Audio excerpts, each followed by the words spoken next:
bulshada midkii wadi lahaa walaalayn lahaa waa naga hantilay waa ka wadani wadankiisimo wasani barye farxad loo qalay waa ka wadani wadankiisimo wasani barye farxad loo qalay wadankiya bulshada midkii wadi lahaa walaalayn lahaa waa naga hantilay waa ka wadani wadankiisimo wasani barye farxad loo qalay waa ka wadani wadankiisimo wasani barye farxad loo qalay وعنان هورتي إيو وبيقول برقضي ودنا أهو وأناقا هانتلي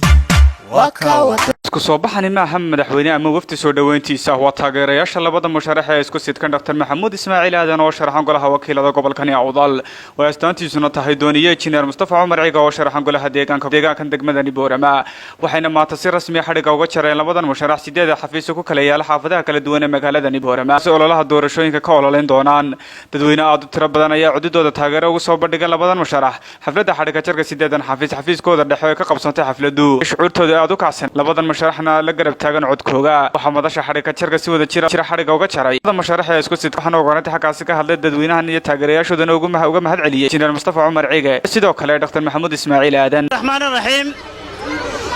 soo fiican ee wanaagsan ee taageeradiina aad nolol garab joogtaan marka sabab aad baan iga mahad celinaynaa maanta olole ma aha mana bilaamin laakiin waxa weeyaan xafiisyadii aynu ololaha iyo abaabulka aynu ka bilaabi lahayn ayaynu furaynaa oo kan uu 6 ku yahay waxaan inoo furi doonaa maxay doctorka oo u sharaxan musharaxa xildhibaannimo Maxamuud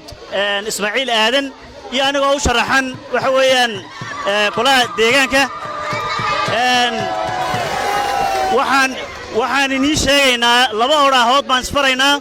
innagu waxaan leenahay hala dhaafo reer hebel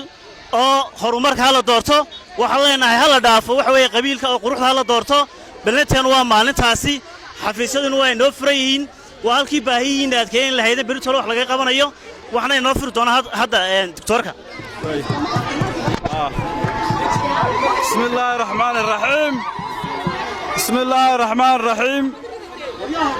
kow laba way inoo furan yahay xafiisku inoo furan yahay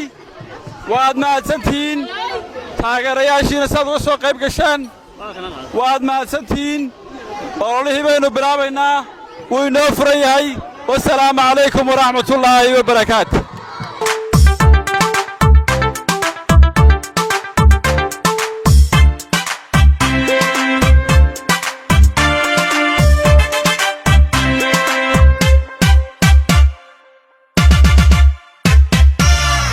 wadankii bulshada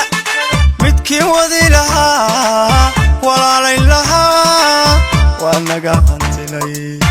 waa ka wadani wadankiisimo wasani barye farxad loo qalay waa ka wadani wadankiisimo wasani barye farxad